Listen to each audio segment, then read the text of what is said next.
Hello, fellow peasants. Today we're going to be ranking the films of Robert Eggers.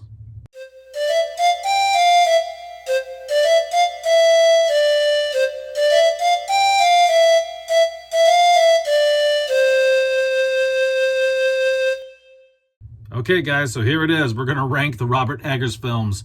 He's only got 4 of them. Keep in mind, I like all these films. I really like all these films, okay? So if one is further back than the other, don't think because it's, I assume, like if one you like is number 4, right? And then one you don't care so much for is number 3.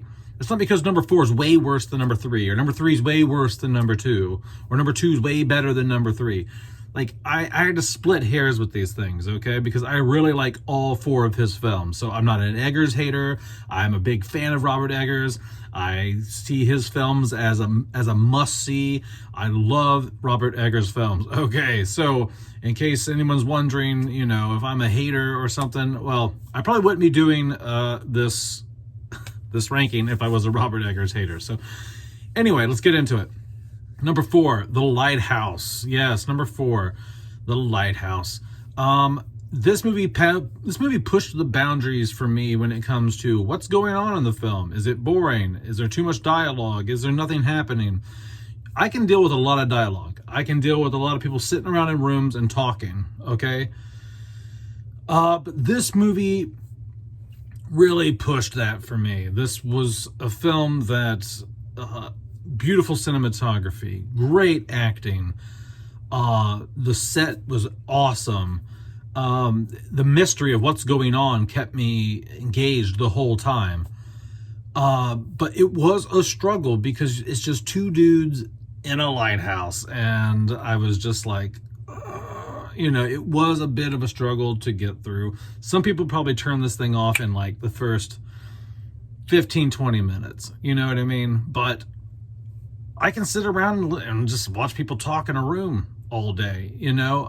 But even this just kind of pushed my limits on that. And so because of that, that is why this film, it's one location and it's dialogue and just, I didn't really seem to care a whole lot about what was going on with the mermaid, okay?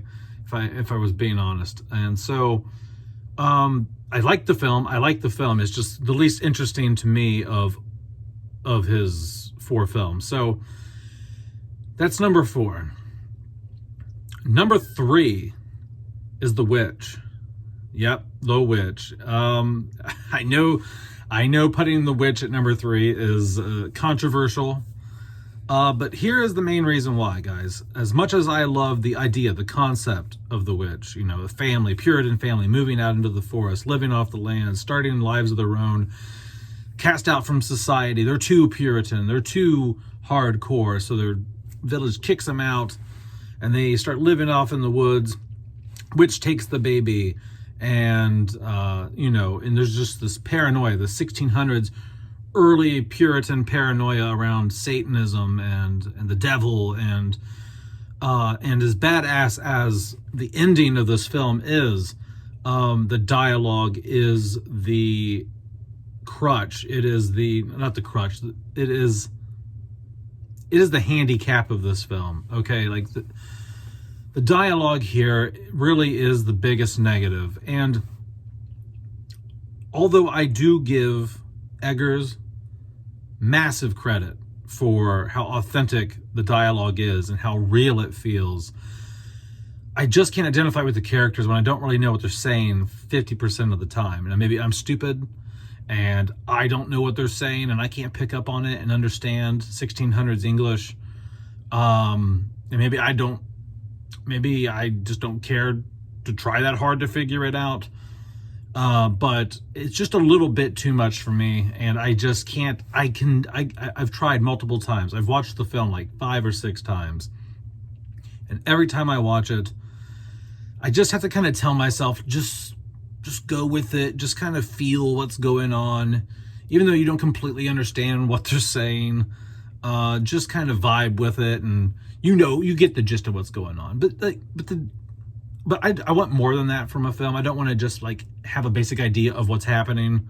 I want to like understand every word that's being said. I want to be able to identify with these characters, sympathize with these characters.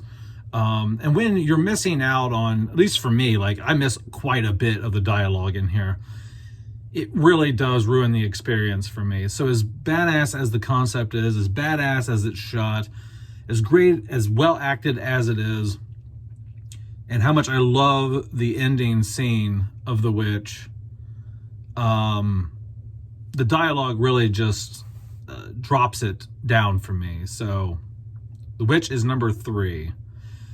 Number 2, The Northman. Yes, The Northman. This is Robert Eggers' move towards a more mainstream production. I understand that. But it really is, it's not an original story. This is basically Hamlet. This is Lion King, but in Norway. You know what I mean? And I went to the movies twice to see this. Okay, so I went to the movies twice to see this film because I really enjoyed it. It was like it was like getting the Lion King story, that revenge story, but with Vikings. I mean, you know, and the cinematography was beautiful. It was well acted. It was an epic. It was a saga. It felt like it was on the scale of like a Braveheart or something. And it was all done through the writing and the cinematography of, it was all done through Eggers' vision, okay? And so I'm like, I just really enjoyed it. I don't know. I just really enjoyed watching it. I'm big into Viking like stuff too. You know what I mean? I watched my second favorite show of all time is Vikings. And so I just love that era, that time period. I just love it. And so mixing Vikings with Robert Eggers' vision and directing and the story of Hamlet, basically, it was awesome. It was awesome. And so, yeah, The Northman is number 2. And this is probably going to shock you, but not really, because there's only one more movie left in his filmography. But number 1 is Nosferatu. And you're probably thinking, why is Nosferatu number 1? Really? You just saw it the other day. Yes, I did just see it actually yesterday. But I really liked it, guys. And the reason that this film wins is because even though I have issues with it, if you watched my reviews, you know I have issues with the ending and some of the understanding of how Count Orlok does what he does and how he knows to do what he does and things like that. Some of the confusion there about the lore, you know what I mean? All in all, this felt like the most well-rounded story, the most well-paced. I never sat there.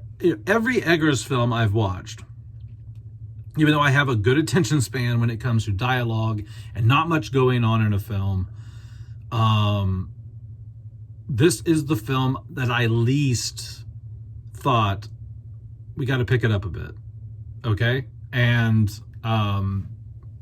this film just flew by for me in the theaters because stuff was happening, but you never feel like it was action-packed or nothing like that. It was still very Eggers style, but he maintained my interest. He kept me on edge. I was suspenseful. I was like, what's going on? Okay, like first, it starts off with she's talking to Orlok. It cuts to years later. She's married. She's having mental issues. He's going off, her husband's going off to Transylvania to sell the mansion to Count Orlok. So there's a little adventure there. He gets to the castle where Orlok lives.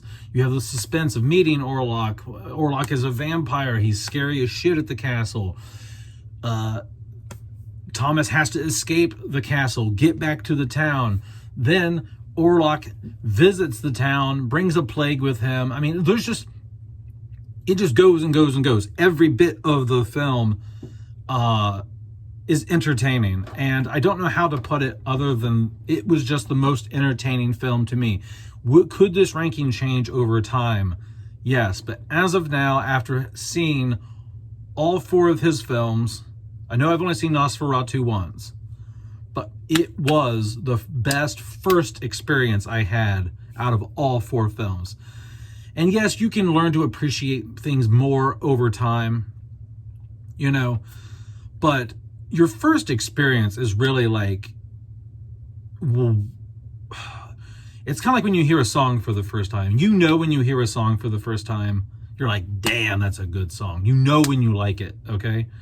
And it's the same way for films with me.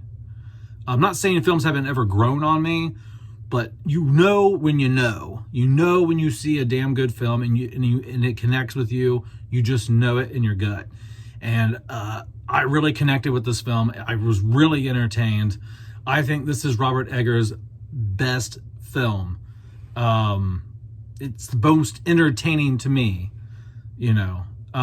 Is it the most original story? No. You know, this has been done. It's a remake, okay? But he did put his own spin on it and things like that. But I found Nosferatu the most entertaining. I didn't find it slowing down in parts. I thought it was beautifully shot, well acted, and it all, once again, was wrapped up in this beautiful package of Robert Eggers' vision and cinematography that his films are known for. So that's it. That's my ranking. Let me know down in the comments below how you would rank Robert Eggers' films. Have a good one, peasants. Peace out. Bye-bye.